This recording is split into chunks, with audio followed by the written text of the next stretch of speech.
බලමු අපේ 9 වෙනි ප්‍රශ්නය දිහා. 9 වෙනි ප්‍රශ්නයට මම තෝරගෙන තියෙන පුතේ පරිමාව සහ ලඝු ආශ්‍රිත ගැටලුවක්. ඔබට නිරන්තරයෙන් දකින පරිමාව ගැටලුව මම පොඩ්ඩක් වෙනස් කරන්න බැලුවා. මෙතෙන්දී අපිට යොදාගෙන තියෙන්නේ සිලින්ඩරයක් තියෙනවා පුතේ. මේ සිලින්ඩරේ උණු කරලා ඝන කාබ 50ක් හදලා තියෙනවා. ගොඩක් වෙලාවට අපි විභාගයේ දකින්නේ සිලින්ඩරේ උණු කරලා ගෝල සැදීමක්, ඒ වගේම කේතු සෑදීමක්. නමුත් මම මෙතෙන්දී ඝන කාබ සෑදීමක් කරලා තියෙනවා. ඒතර අපෙන් අහනවා පුතේ මෙන්න මෙයා දෙන තොරතුරු වල සිලින්ඩරේ අරය දෙන්නේ R කියලා. සිලින්ඩරේ උස දෙනවා සෙන්ටිමීටර 20ක් කියලා. ඒතර අපි හදන ඝන කාබයේ සමචතුරස්‍ර පතුලක් තියෙන. එයාගේ පැත්තක දිග සෙන්ටිමීටර් 4.5ක් කියනවා. එයාගේ උස දෙනවා සෙන්ටිමීටර් 2ක් කියලා. එහෙනම් බලන්න මෙයා කියන්නේ සිලින්ඩරය උණු කරලා ඝන කාබ 50ක් හදනවා. අනේ නිසා තමයි බලන්න පුතේ සිලින්ඩරේ පරිමාව මම සමාන කරලා තියෙනවා ඝන කාබ 50 පරිමාවට. අපි දන්නා සිලින්ඩරයක පරිමාව හොයන්නේ පතුලේ වර්ගඵලය උසින් වැඩි කරලා. ඒ නිසා තමයි පතුලේ වර්ගඵලයට 5r වර්ගය එයා ගුණ කරා අපි 20. ඒතර ඝන කාබයක පරිමාව හොයන්නේ පතුලේ වර්ගඵලය උසින් ගුණ කරලා. පතුල සමචතුරස්‍රයක් නිසා පුතේ අපි 4.5 කියන දිග 4.5න් ගුණ කරා. එයා සෙන්ටිමීටර් 2ක් උස නිසා පුතේ 2කින් ගුණ කරා.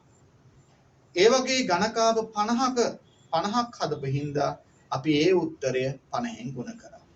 දැන් පුතේ ඔයා සුළු කිරීමක් කරන්න ඕනි. මෙන්න අපි 5 සදහා 22 බෙදීම 7 කියන අගය යෙදීම කරා. අපි r තනි කර ගැනීමක් කරනවා. දැන් r තනි කර ගන්න බෙදීම 7 අනිත් පැත්තට ගුණ කිරීම 22 මේ පැත්තට අනිත් පැත්තට ගෙනහිල්ලා තියෙනවා. ඔබ හොඳින් සුළු කිරීමක් කරන්න. එතකොට r සදහා ඔබ සුළු කිරීමක් හොඳින් කරනකොට r සදා අපට ලැබෙනවා r වර්ග කියන්නේ 4.5 වර්ගයේ ගුණ කිරීම 7 බෙදීම 22ක්. එන r කියන්නේ 4.5 වර්ගය අනිත් පැත්තට යද්දි වර්ග මූලයක්. ඒ නිසා තමයි පුතේ 4.5 වර්ගයේ වර්ගමූලය 4.5යි. 7 වර්ගමූලය වර්ගමූල 7යි. 22 වර්ගමූලය වර්ගමූල 22යි. විභාගයට හම්බෙන හොඳ ලඝු ගණක අවස්ථාව.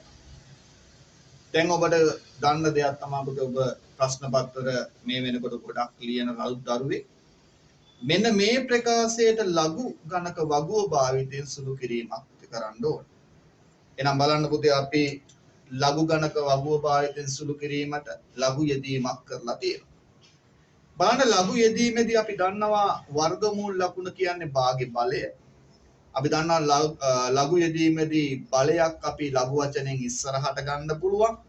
ඒ නිසා තමයි භාගයයි ලඝු 7 වර්ගමූල ලකුණ 7ට අදාළ ලඝු යෙදීම යෙදලා තියෙන්නේ. ඔබ හොඳින් දන්නවා මේ ගැන. වර්ගමූල 22ට අදාළ ලඝු යෙදීම බලන්න බෙදීමක් නිසා අඩු කිරීමක් වෙනවා. භාගයයි ලඝු 22. දැන් අපි මෙන්න ලඝු යෙදීම කරනවා. අපි ලඝු යෙදීමේදී පූර්ණාංශ ගැන හොඳ අවබෝධයක් කරනවා.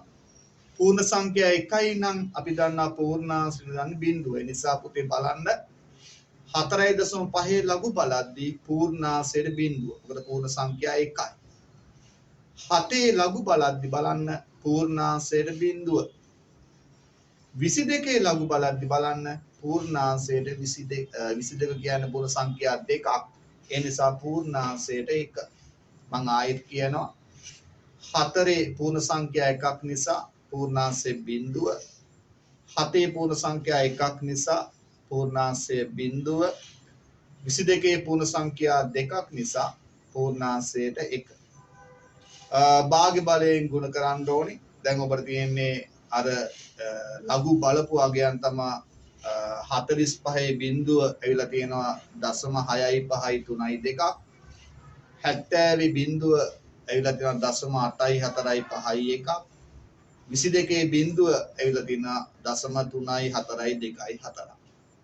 දැන් අපි සුළු කිරීමක් තියෙන පුතේ බලන්න මම සුළු කිරීමක් කරලා තියෙනවා 0.4යි 2යි 2යි 5 ලැබෙන්නේ පුතේ 0.8යි 4යි 5යි 1 දෙකෙන් බෙදීමේ 0.6යි 7යි 1යි 2 ඇවිල්ලා තියෙන පුතේ 1.3යි 4යි 2යි 4 දෙකෙන් බෙදීමේ දැන් ඔබට සාමාන්‍ය අගයේ සුළු කිරීමක් එහෙනම් මෙන්න බලන්න ලඝු r ගේ උත්තරය ඇවිල්ලා 0.4යි 0.4යි 5 අපි දන්නවා r ගේ උත්තරය ගන්න ලඝු වලින් ප්‍රතිලඝු යොදන්න ඕනේ එහෙනම් r වල උත්තරය ගන්න අපි ඔන්න ප්‍රතිලඝු යෙදීමක් කරනවා 0.4යි 0.4යි 5 ප්‍රතිලඝු කියන්නේ 4යි 0.4යි 5 අපි දන්නවා ලඝු අගුව මැදින් දෙපැත්තට බලන්න ඕනේ.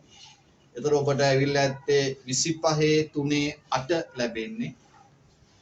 පූර්ණාංශයට එක පූර්ණ සංඛ්‍යාවක් යොදන්නේ අපි දන්නවා ප්‍රතිලඝු බැලීමේ තියෙන බිඳුව නම් පූර්ණ සංඛ්‍යා 1යි. ඔබ දන්නවා ප්‍රතිලඝු බලද්දී 1 දශම කියලා දීපොත් පූර්ණ සංඛ්‍යා 2යි. එහෙනම් මේ ගානේ අනුව පුතේ ප්‍රතිලඝු බලද්දී 0.0 කියන නිසා පූර්ණ සංඛ්‍යාවට පූර්ණ සංඛ්‍යා 1යි අපි භාවිතා කරලා තියෙන්නේ. ඉතින් ඔන්න ආකාරයෙන් පුතේ අපි විභාගයට අහන ප්‍රධාන පරිමාව කියන ගැටලුව අපි කතා කරේ අපි 10 වෙනි ගැටලුව ගැන බලමු. අපි 10 වෙනි ප්‍රශ්නෙත් එක්ක එකතු වෙන්නේ. 10 වෙනි ප්‍රශ්නෙට ලැබිලා තියෙන්නේ ජ්‍යාමිතික ගැටලුවක්. ජ්‍යාමිතිය සම්බන්ධ ගැටලුවක්. බලන්න ගාන හොදින් කියව ගන්න. රූපයේ දැක්වෙන PQR සමදේපාත් ත්‍රිකෝණේ මොන රූපය ඔබට දැක්වෙනවා PQ සමානයි PR වෙනවලු PQ හි මධ්‍ය ලක්ෂය M වන අතර PR පාදය S දක්වා දික් කර ඇත්තේ MQ සමානයි RS වන පරිදි කියලා තියෙනවා MN රේඛාව QR ට සමාන්තරව ඇද තිබේ MN රේඛාව QR ට සමාන්තරව ඇද තියෙනවලු QR සහ MS රේඛා Z හිදී කැටෙනවා. දැන් අපි මේ ප්‍රශ්නේ කියවෙනකොට ඔබට පැහැදිලි වෙන්න ඇති මටත් ටිකක් කියවගෙන යනකොට නිකන් ගොත ගැහෙන ගතියක් ආවා. උදේ ඔබ කරන්න ඕන දේ තමයි මේ විභාගයට අහන්න මේ ජ්‍යාමිතික රූපය හොඳින් ඔබගේ උත්තර පත්‍රයේ ඇඳගෙන ඒ ගාන කියවන ගමන් ඊට අදාළ තොරතුරු මේ ප්‍රශ්නේ තුල ඇතුළත් කරන්න ඕනේ. දැන් ඔබට මේ ස්ලයිඩ් එකේ පෙන්වන රූපේ තුල නම් ඒ කියන අදාළ තොරතුරු ඇතුළත් කරලා තියෙනවා පුතේ. එතකොට ඒ තොරතුරු ඇතුළත් කරගත්තාම ඒ ගාන පිළිබඳ හොඳ අවබෝධයක් ඔබට ගන්න පුළුවන්. දැන් අපි ගානේ සාරාංශය අපි ආයෙත් බලමු. අපිට කිව්වේ PQ සහ PR සමාන වෙච්ච සමදේපාද ත්‍රිකෝණයක්. PQ ගේ මධ්‍ය ලක්ෂය තමයි M වෙන්නේ. එතකොට QR සහ MN රේඛා සමාන්තර වෙනවා කියලා කිව්වා.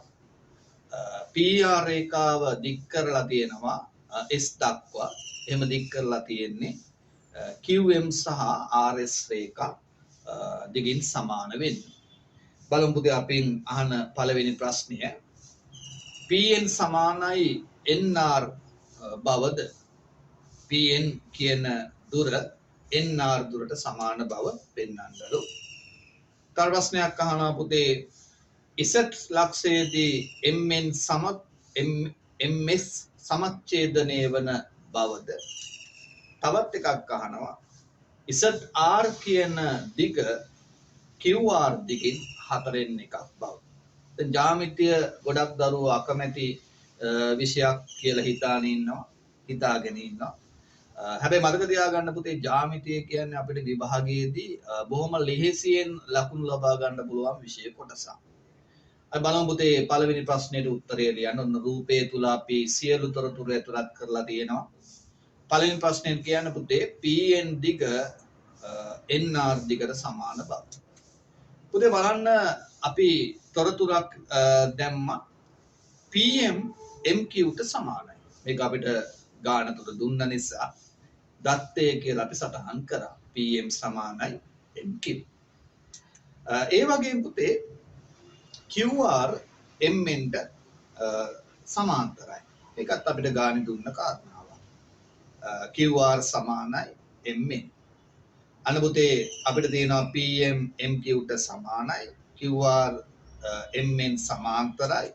අන්න ඒ නිසා අපි උත්තරයක් දකිනවා PN දුර NR ට සමානයි. මොකද අපි අහනවා පුතේ මධ්‍ය ලක්ෂ ප්‍රමේය විලෝමයේදී මධ්‍ය ලක්ෂ ප්‍රමේය විලෝමයේදී අහනවා එක් පාදයක මධ්‍ය ලක්ෂයේ සිට තවත් පාදයකට සමාන්තරව රේඛාවක් ඇන්දොත් එම රේඛාවෙන් ඉදිරි පාද සමච්ඡේදනය වෙනවා සමානව කැඩෙනවා කියලා. ඉතින් අපිට රෝම ඉලක්කම් 1ට අදාළ පිළිතුර බොහොම ලෙහෙසියෙන් ලබා ගන්න පුළුවන්.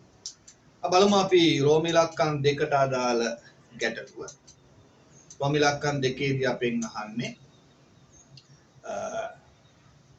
රෝම ඉලක්කම් 2ේදී අපෙන් ඇහුවේ පුතේ ඉසට් ලක්ෂයේදී MS සමච්ඡේදනය වෙන බව. මෙන්න පුතේ අදාළ රූප සටහන. අපි MNS කියන ත්‍රිකෝණය ගැන හිතමු. MNS කියන ත්‍රිකෝණය ගැන හිතමු. ඒ ත්‍රිකෝණය ගැන හිතපුවාම ඔයා බලන්න MN ZR ට සමාන්තර වෙනවා. අර කලින් ගත්ත තොරතුරු මත. දැන් අපි NR කියන එක්කෙනා RS ට සමාන වෙනවා. මොකද හේතුව පුතේ අපි කලින් අර PN සමානයි NR කියලා අපි හොයාගත්තනේ. PN NR ට සමානයි. ඒ වගේම PQ සහ PR සමදීපාදයි සමාන පාදවල. ඒ වගේම අපිට ගානේ දුන්නා MQ සහ RS සමානයි කියලා. මේ තොරතුරු ඔක්කොම බලපුවාම ඔය රූප සටහනේ පෙන්වන විදිහට පුතේ ඔය පාද කොටස් සියල්ල දිගින් සමානයි. අන්නේ ලක්ෂණ සියල්ල ඇතුළත් වුණාම NR දුර RS දුරට සමානයි. දැන් අපි ආයෙත් MNS ත්‍රිකෝණය ගැන හිතපුවාම ඔයාලට පේනවා නේද මධ්‍ය ලක්ෂ ප්‍රමේය විලෝමයම සම්බන්ධයි. එහෙනම් මධ්‍ය ලක්ෂ ප්‍රමේය විලෝමය අනුව MZ දුර ZX ට සමානයි. එහෙනම් පුතේ MS රේඛාව Z මගින් සමානව කැලි දෙකකට කැඩෙනවා. අපෙන් අවසානයේ අහන කතාව තමයි පුතේ ZR කියන දිග QR දිගෙන් 4න් පංගුවක් කියලා. දැන් පුතේ මධ්‍ය ලක්ෂ ප්‍රමේයයත් එක්ක මේ ගාන ගොත ගැහුණු නිසා නැත්නම් ගාන ගොඩ නැගුණු නිසා පුතේ අපි මධ්‍ය ලක්ෂ ප්‍රමේය MNS ත්‍රිකෝණය ගත්තොත් ZR කියන පාද දෙගුණය MN පාදයට සමානයි. මොකද අපි දන්නවා මධ්‍ය ලක්ෂ ප්‍රමේය විලෝමයට අනුව පාද දෙකක මධ්‍ය ලක්ෂ යා කරන රේඛාව තුන්වන පාදයට සමාන්තරයි. ඒ වගේම තුන්වෙනි පාදයෙන් හරි අඩා. ඒක අපි ආපස්සට හේතුවොත් තුන්වෙනි පාදය පාද දෙකක මධ්‍ය ලක්ෂ යා කරන රේඛාව වගේ දෙගුණයක්. අන්න ඒ අනුව තමයි පුතේ ZR වගේ දෙගුණයක් MN ට සමාන වෙන්නේ. ඒ වගේම අපි PQR කියන ත්‍රිකෝණයේ මධ්‍ය ලක්ෂ ප්‍රමේය ගැන හිතුවොත් අපිට එතෙන් දෙනවා පුතේ QR දිග MN පාද දිග වගේ දෙකක්. ඒත් මධ්‍ය ලක්ෂ ප්‍රමේය උපයෝගී. දැන් පුතේ අපිට පුළුවන් MN කියන එක අපි හොයාගත්ත ZR වගේ දෙගුණයක් කියලා අපි ආදේශයක් කරනවා MN එනකොට 2යි ZR කියලා. සුළු කිරීමක් කරපුවාම උත්තර එනවා පුතේ QR පාද දිග සමාන වෙන්නේ ZR වගේ 4 ගුණයකට. අපිට ඔප්පු කරන්න කිව්වේ ZR කියන්නේ QR ගෙන් 4න් පංගුවක් කියලා. අපි සමීකරණ දෙපැත්ත 4න් බෙදමු. එහෙනම් අන්න අපිට උත්තරේ හම්බෙනවා ZR කියන්නේ QR ගෙන් 4න් පංගුවක්.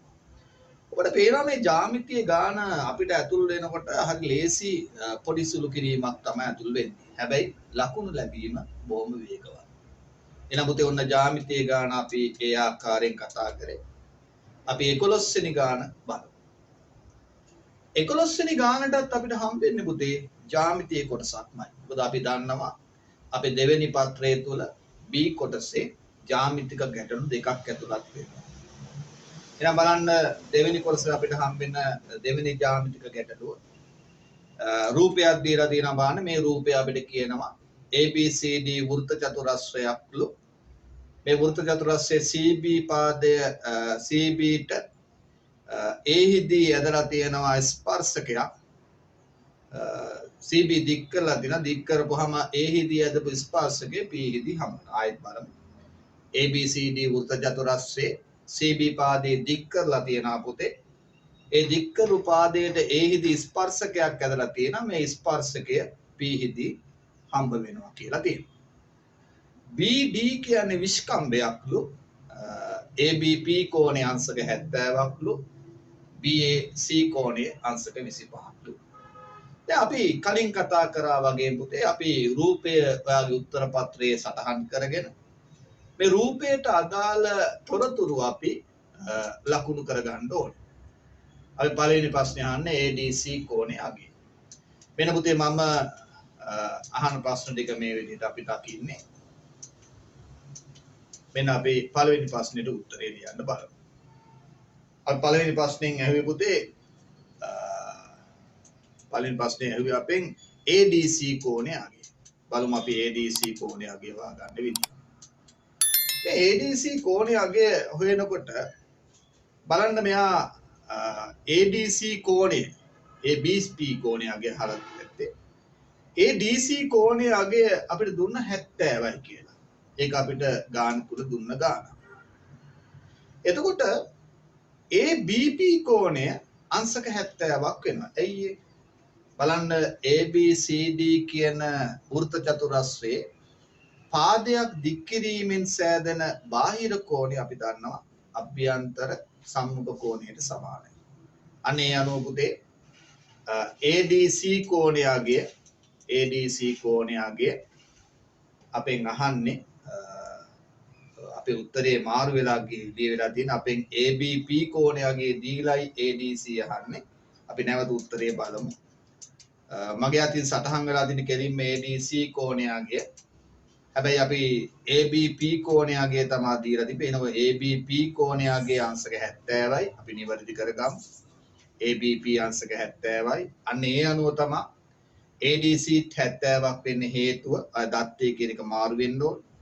මොකද හේතුව වෘත්ත චතුරස්‍රයක පාදයක් දික් කිරීමෙන් සෑදෙන බාහිර කෝණය. අපි කලින් මතක් කරා වගේ. බලන්න අපෙන් දෙවෙනිට අහන ප්‍රශ්නේ බලමු. අපෙන් අහනවා PAB කෝණය අගේ. PAB කෝණය අගේ. බලමු අපි මේ PAB කෝණය අගේ හොයාගන්න විදිය. මෙන්න අපි කලින් හොයාගත්තා ගියා. PAB කෝණය අගේ. බලන්න පුතේ අපිට ගානේ දුන්නා BAC කෝණය අංශක 25යි. BAC කෝණය අංශක 25යි. එහෙනම් අපිට BAC කෝණය අංශක 25යි නම් බලන්න රූපේ ලකුණු වෙනවා පුතේ BDC කෝණයත් 25යි. මොකද හේතුව පුතේ එකම ඛණ්ඩේ කෝණ. අපි ඒක සටහන් කරලා තියෙනවා. BC ජාය මගින් පරිධියේ ආපාතිත කෝණ. අපි ඔකට කියනවා එකම ඛණ්ඩේ කෝණ. එතකොට අපි ඊළඟට හොයා ගන්නවා මේ ADB කෝණේ අංශක 45යි. ඒ කොහොමද උනේ? අපි කලින් හොයාගත්තා ADC කෝණේ 70යි. ඒ කෝණෙන් යම් කොටසක් තමයි BDC විදියට ලැබෙන 25ක් විදියට. ඒ අනුව 70න් 25ක් අඩු වුණාම පුතේ ADB කෝණය එනවා අංශක 45ක් විදියට. දැන් පුතේ ADB අංශක 45ක් වෙනකොට ඔන්න අපේ උත්තරයට එනවා PAB කෝණයත් අංශක 45යි.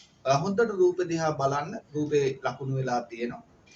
PAB කෝණය කියන්නේ ස්පර්ශකයකුත් AB ජායත් අතර තියෙන කෝණයක්. එහෙනම් ස්පර්ශකයයි ජායයි අතර තියෙන කෝණය එම ජායෙන් පරිධිය මත හැදෙන කෝණයට සමානයි.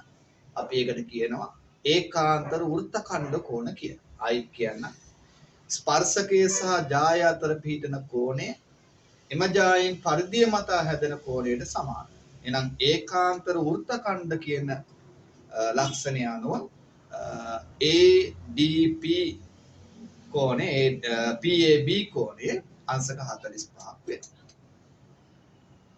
රෝමි ලක්කන් 3ේදී අහන්නේ මේ PA සහ BD සමාන්තර බව. බලන්න අපි හොයාගෙන තියෙන පුතේ ACB කෝණය ACB කෝණය 45යි. මොකද හේතුව එකම ඛණ්ඩේ කෝණ. එතකොට බලන්න DB විස්කම්භය වීම නිසා පුතේ DCB කෝණයේ අංශක 90ක් වෙන්න ඕනි. DBC අංශක 90ක් නිසා DCA කෝණය 90න් 45 කඩවිච්ච කෝණය වෙනවා. තුබිදියා හොදින් බලන්න. එතකොට DCA කෝණය වෙන්නේ අංශක 45. පුතේ DCA අංශක 45 නිසා රූපය ආයිත් බලන්න DBA කෝණයත් අංශක 45යි. මොකද හේතුව එකම ඛණ්ඩේ කෝණ. දැන් ඔයා බලන්න DBA කෝණයයි BAP කෝණයයි දෙක සමානයි. මොකද A කෝණ සමානයි ඔය කියන කෝණ සමාන වීම නිසා අපි ඒවට කියන ඒවා එහෙම වෙනවා ප්‍රත්‍යක්ෂ කියලා අපි කියනවා. අන්න ඒ කෝණ සමාන වීම නිසා පුතේ අන්න අපිට හම්බ වෙනවා AP කියන රේඛාව DB රේඛාවට සමාන්තර වෙනවා. මොකද හේතුව ඒකාන්තර කෝණ යුගලයක් හැදිලා තියෙනවා. ඉතින් ඔන්න ඔය විදිහට ජ්‍යාමිතිය ගාන පිළිතුරු ලියනකොට අපි රූප සටහන ඇසුරෙන් ඔබ උත්තර හොඳින් බලන්න. එතකොට ඔබට පුළුවන් ජ්‍යාමිතිය ගානට හොඳින් ලකුණක් ලබා ගන්න. විශේෂයෙන් රූප සටහන තුල අදාළ තොරතුරු ඇතුළත් කරන්න. හරි පුතේ.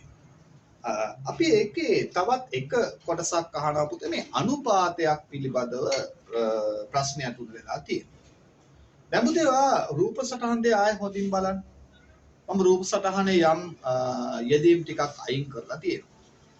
බලන්න මේ පාදාතර අනුපාත සටහන් වෙන්නේ පුතේ ඔබ අහලා තියෙන සමකෝණී ත්‍රිකෝණ උපයෝගී. බලන්න මේ රූපය ඔබට ලකුණු කරලා තියෙනවා. මේ ලකුණු කරපු රූපේ බලන්න මෙන්න මේ DQC කියන ත්‍රිකෝණයයි ABQ කියන ත්‍රිකෝණයයි ගැන හිතුවොත් අපේ රූපේ හොඳින් පේනවා කෝණ දෙකක් සමානව තියෙනවා. මම ලකුණු කරලා තියෙන රූපේ CDQ කෝණය QAB කෝණයට සමානයි. අංශක 25යි අපි කලින් හොයාගත්ත දේවල්. BCQ කෝණය සමානයි DBA එකත් කලින් හොයාගත්ත පුතේ අංශක 45යි. එතකොට ඉතුරු කෝණ දෙක අනිවාර්යෙන් සමාන වෙන ත්‍රිකෝණයේ අභ්‍යන්තර කෝණ වලින් ගත්තාම එතකොට මේ ත්‍රිකෝණ දෙක සමකෝණී. ඉතින් අපි විභාගයට ලියන්න යන දරුවෙක් අපි දන්නවා සමකෝණී ත්‍රිකෝණාශ්‍රයෙන් අපි ඉගෙන ගත්ත ජ්‍යාමිතික සංකල්පයක් සමකෝණී ත්‍රිකෝණවල අනුරූප පාදාතර අනුපාත සමානුපාතයි. අයි කියනවා නෙමෙයි සමකෝණී ත්‍රිකෝණ සමරූපී වෙනවා කියලා අපි ඉගෙන ගත්තේ. මේ සමරූපී ත්‍රිකෝණවල අනුරූප පාදාතර අනුපාත සමානුපාතයි. අනේ ඒ නිසා පුතේ ඔබ අනුපාත හරියට ලියුවාම ඔබගේ පිළිතුර ඔය ආකාරයෙන් ලැබෙනවා. එහෙනම් පුතේ අපි 10 වෙනි ප්‍රශ්නය 11 වෙනි ප්‍රශ්නේ ඔය ආකාරයෙන් අවසන් වුණේ. අපි ඉලක්කගත ප්‍රශ්න පත්‍රයේ තුල දකින අවසාන ප්‍රශ්නය ඔබට මේක කොටස් කීපයකින් අපි දකින්න ලැබුණා. එන අපි 12 වෙනි ප්‍රශ්නේ අපේ දෙවෙනි ප්‍රශ්න පත්‍රයේ එහෙම නැත්නම් අපේ ඉලක්කගත ප්‍රශ්න පත්‍රයේ දෙවෙනි කොටසේ අවසාන ප්‍රශ්නය තමයි අපි අද මේ කතා කරන්න හදාන්නේ. පාඩම පුතේ 12 වෙනි ප්‍රශ්නේ ඔබට ලැබෙන්නේ කුලක ආශ්‍රිත ගැටලුවක්. බලන්න ගාන දීලා තියෙනවා එක්තරා දිනකදී වෙළඳසැලකට පැමිණි පාරිභෝගිකයන් පිළිබඳව තොරතුරු කිහිපයක් දීලා තියෙනවා. මේ තොරතුරු වල තියෙනවා බලන්න හාල් මිලදී ගත්ත පිරිස 80ක් කියලා දීලා තියෙනවා. පරිප්පු මිලදී ගත්ත අය 42ක් විදිහට දීලා තියෙනවා. ඒතකොට සීනි මිලදී ගත්ත අය 50 දෙනෙක් කියලා දීලා තියෙනවා. මෙම තොරතුරු දැක්වෙන වෙන් රූපයක සටහනක් ඔයාලට දීලා තියෙනවා. දැන් අපිට කියන්නේ මේ දීලා තියෙන තොරතුරු ටික මේ වෙන් රූපය තුල ඇතුල් කරන්න කියලා කියනවා. උදේ අපි උත්සාහයක් කරමු. හාල් මිලදී ගත්ත අය 80 දෙනෙක් කියන නිසා මේක ස්ථීරව කියන වචනයක් නෙවෙයි. ඒ නිසා මම හාල් මිලදී ගත්ත 80 ඔන්න ඔය ආකාරයට හාල් කියලා පෙන්නන වෘත්තය තුල වෘත්තයේ ඉර මත ලකුණු කරනවා. මොකද ස්ථීර උත්තරයක් අපිට දුන්නේ හාල් මිලදී ගත්තා. පරිප්පු මිලදී ගත්තේ 42ක්. මේකත් අපිට ස්ථීර උත්තරයක් නෙවෙයි පුතේ. ඒ නිසාට මේ පෙන්නන ආකාරයට පුතේ ඔන්න 42 අපි දකිනවා පරිප්පු කියන රවුමේ ඉර තුල. සීනි මිලදී ගත්තේ 50 දෙනෙක් කියන ඉඳ පුතේ සීනි කියන රවුම තුල ඒ 50ක් දකිනවා. මොකද මේ තොරතුරු එකක්වත් ස්ථීරව දුන්න තොරතුරු නෙවෙයි. දැන් අපි බලමු මෙතනින් එහාට මේ ගැටලුවේ මොනවද අපෙන් අහන්නේ කියලා. මෙන්න අපි යොදාගත්ත තොරතුරු ටික ඔබට පේනවා. අපෙන් අහනවා පළවෙනි ප්‍රශ්නෙට හාල් සහ සීනි මිලදීගත් සංඛ්‍යාව 35ක් නම් සීනි පමණක් ගත්තයි කීයද? බලන්න හාල් සහ සීනි මිලදීගත් 35 ඒ වෙන් රූපේ කහ පාටින් යෙදුනා වගේ තැන ඒ කතිරේ මත දැම්මා. මොකද ওই 35 ඒ කතිර තුල දැක්වෙන කුඩා ප්‍රදේශ දෙකටම ඇතුළත්. බලන්න 50 කියන සීනි රවුම කොටස් තුනකට කැඩුනා. ඒ කොටස් තුලින් කොටස් දෙකකට 35ක් යෙදෙනවා. එනම් පුතේ ඉතුරු 15 සීනි පමණක් කියන ප්‍රදේශයට ඇතුළත් වෙන්නේ. එහෙනම් බලන්න පුතේ අපෙන් අහන්නේ ප්‍රශ්නෙට සීනි පමණක් මිලදී ගත්තයි 15යි. මම ඊළඟට අහන ඔයාගේ හාල් සීනි පරිප්පු කියන තුන් වර්ගයේ මිලදී ගත්තයි 15.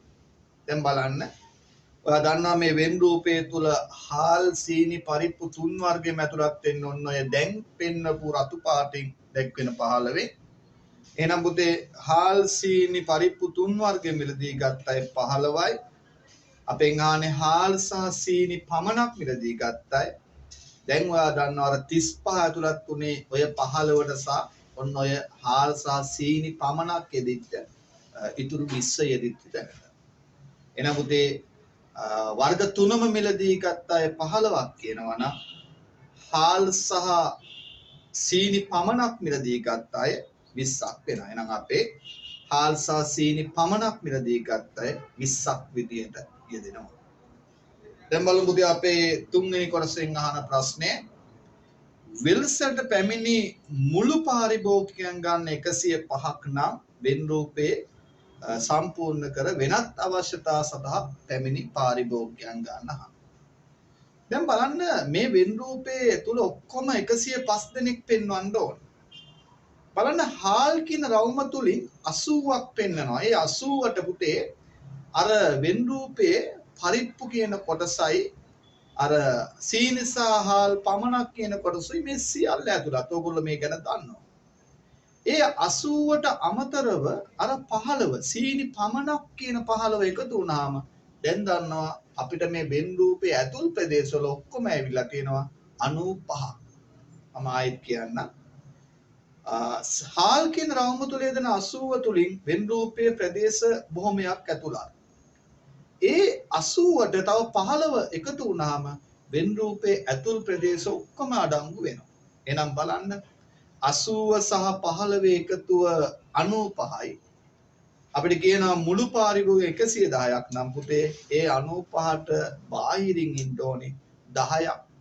ඒ 10 තමයි වෙනත් අවශ්‍යතා සඳහා පැමිණිලා තියෙන්නේ. එහෙනම් වෙනත් අවශ්‍යතා සඳහා පැමිණි පාරිභෝගිකයන් ගන්න 10යි. දැන් පුතේ ඔන්න ඔය විදිහට අපි කල්පනා කරලා වෙන් රූපේ පුරවනකොට බලන්න මේ 27 කියන ඉලක්කම යෙදෙන්නේ කොහොමද කියලා. මේ 27 යෙදෙන්නේ පරිප්පු කියන රවුම කොටස් දෙකකට කැඩලා තියෙනවා. කැරි දෙකකට ඒ කැරි දෙකකට ඇතුළත් වෙන මුළු ප්‍රමාණය 42ක්. පරිප්පු මිලදී ගත්තයි 42ක්.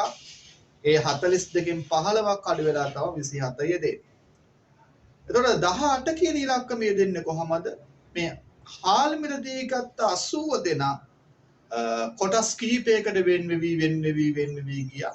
ඔයා ඇතුල් ප්‍රදේශවල එකතුව ගණනය කරලා බලන්න. එතකොට 18ක අඩුවක් වෙනවා. ඒ 18 වෙන්නේ හාල් පමණක් මිලදී ගත්ත අය. ඉතින් වෙන් රූපේ ඔය විදිහට ඔබ සම්පූර්ණ කරාට පස්සේ පුතේ අපෙන් අහනවා තව එක ප්‍රශ්නයක්. අපේ ප්‍රශ්න පත්‍රයේ අපි අහන අන්තිම ප්‍රශ්නේ. අපෙන් අහනවා පුතේ මෙයා සීනි මිලදීගත් සියලු දෙනාම හාල්ද මිලදී ගත්තේ නම් ඉහත වෙන් රූපය නැවත වෙනස් කරලා අදින්නලු. දැන් මේ වෙන් රූපයන් නැවත වෙනස් කරන එක තමයි දරුවන්ට තියෙන අපහසුව. ඔන්න එක්තරා දරුවෙක් මේ වෙනස් කිරීම කරලා තියෙන විදිය මම පෙන්නලා තියෙනවා. බලන්න මොකද්ද වෙලා තියෙන වෙනස. අර 20 කලින් වෙන් රූපේ 20 35 වෙලා. ඇයි කලින් වෙන් රූපේ 20 35 වුනේ? සීනි පමණක් මිලදී ගත්තා එහෙනම් නෑ දැන්. මොකද සීනි ගත්තා හාලුත් තරම්. එහෙනම් සීනි පමණක් කියන 15 අර 20 සීනි සහ හාල් දෙවර්ගෙම ගත්ත අයට එකතු වෙනවා. දැන් ඔයා විභාගයේදී වෙන් රූපේ මෙහෙම ලකුණු කරලා තිබ්බොත් ලකුණු ලැබෙනවා. බය වෙන්න දෙයක් නැහැ. අර වෙන් රූපේම වෙනස් කරලා. හැබැයි ඔයා තව දුරටත් මේක වෙනස් කිරීමකින් වෙනස් රූපයකින් පෙන්වන්න අවශ්‍ය නම් ඔබ උත්සාහ කරන්න අර සීනි පමණක් කියන කොටස අවශ්‍ය නැති හින්දා ඔය පෙන්වන ආකාරයට වෙන් රූපේ පරිවර්තනයක් කරන්න. ඒක පුතේ ඔබගේ දක්ෂතාවයේ මත තමයි සිද්ධ වෙන්නේ. එහෙනම් දරුවනේ අපි මෙවර සාමාන්‍ය පෙළ විභාගයේ සඳහා පිළිතුරු ලියන නැත්නම් විභාගයේ සූදානම් වෙන ඔබ සඳහා ඉලක්කගත ප්‍රශ්න පත්‍රයක දෙවෙනි කොටසක් මේ ආකාරයෙන් සාකච්ඡා කරලා අවසන් වුණේ. තවත් ඉදිරියට ප්‍රශ්න පත්‍ර විශාල ප්‍රමාණයක් ඔබත් එක්ක කතා කිරීමට තිබෙනවා. අපි නැවත වතාවක් ඔබත් එක්ක එකතු වෙන්න බලාපොරොත්තු වෙමින් අද සමුගන්නවා. නමුත් ඔබට ජයග්‍රාහී දවසක් ප්‍රාර්ථනා කරනවා.